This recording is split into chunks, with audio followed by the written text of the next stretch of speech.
character in this film. Well, John Carpenter, as a musician, he does have continuous scores. Yes. There's breaks in them. Like, for instance, Prince of Darkness has a continuous score. Mm-hmm. Yes, there are breaks in this, but you can almost, even though there isn't music there, you can feel the music there. Yeah, and, you know, it's kind of... That makes no sense. It's an intentional break, though. If there's a break, there's a reason for it. Yeah. And it's used well. You know, music isn't overused. So, what is your favourite scene? Well, we've already spoken a little bit about this, but it's actually when Michael appears in the doorway just before he cuts Laurie on the arm. When she's discovered her friends. Yeah, she's seen Bob, Annie, Linda. Yeah. And I just think that's really freaky, because all you see, it's not like it's right next to her. It's just in the doorway. You see his mask just appear. Just kind of fades in, sort of like he's just slightly leaned forward into the light. And Yeah, exactly. Yeah, brilliant. It's such a fantastic, iconic image. Yeah, I like these. I mean, we spoke about it in The Strangers. I like these lingering shots where it's not really drawn on the killer. There's no music. It just, they appear. It just, yeah. What about very you? Subtle. Mine is when Laurie and Annie are walking home and he steps out from behind a bush. Right. I made a joke about that while I was watching that. Hiding in the bushes. Annie's distracted, doesn't see him. He steps back and basically disappears. Annie goes, Annie, it's so much her personality. She strides ahead to go and see why this creep is, behind the bush. Yeah. And kind of pokes fun at Laurie about it, and he's gone, basically. Yeah. Can we just really quick talk about peripheral vision in films? Let's talk about peripheral vision in films. Because it's bugs the not crap a thing. out of me. It does not. There is no peripheral vision in cinema. It doesn't happen. No. I mean, the first one in this film is when, just before Judith Myers gets killed, and you've got the young Michael. Yeah. You've got young Michael Myers stood in a doorway about 3 foot away from Judith Myers' date. Mm-hmm. Mr. Long Lasting. And he doesn't see him. He literally turns his head to look upstairs, and I'm looking over to the corner of the room. I can see where the door is in the corner. Yeah. Like, oh my God, peripheral vision, come on! You don't see that child in the clown suit there? No. Okay. And there's another one where Michael is outside Laurie's house, is it? This isn't even peripheral vision. This is just not seeing some guy right bloody there wearing a white mask stood in the middle of the street. It's like maybe 8, 9, 10 foot away at the most. And they just walk past. Yeah. Oh my God, I can spot somebody coming up our street. Just bugs the hell out of me. Yeah, it is very, very amusing.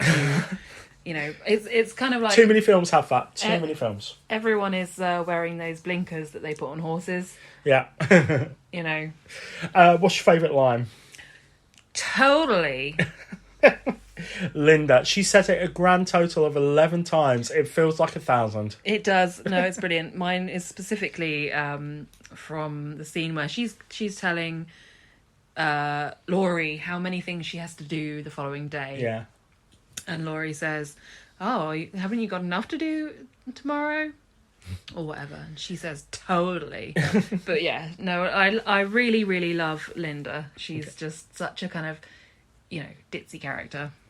My favourite line is when Laurie says at the end, in fact I think it's actually her last line, it says, "It was the boogeyman," and Loomis goes, "As a matter of fact, it was." Mm-hmm. But then there's other lines in this. I mean, it doesn't have loads of iconic lines, but also it does. It's not a he finally came home. Yeah, it's not a very, very dialogue heavy film, really. No, but visually it's a treat. It really is. So, do you have some fantastic facts for us? I have a bucket load of fantastic facts. Quite a few. Settle in.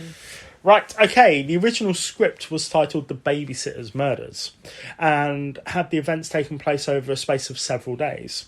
It was a budgetary decision to change the script to have everything happen on the same day. Doing this reduced the number of costume changes and locations required. It was decided that Halloween, the scariest night of the year, was the perfect night for this to happen. From a budget of $300,000. Sorry, my mistake. The film went on to gross $47 million at the US box office. In 2008, the takings would be the equivalent of $150 million, making Halloween one of the most successful independent films of all time. Wow. John Carpenter approached Peter Cushing and Christopher Lee to play the role of Sam Loomis. That was eventually played by Donald Pleasance, as we mentioned. They both turned down the role due to low pay. The story is based on an experience John Carpenter had in college touring a psychiatric hospital. Carpenter met a child who stared at him with the look that absolutely terrified him. Wow. The dark lighting comes from necessity. The crew didn't have enough money for more lights. Oh, wow.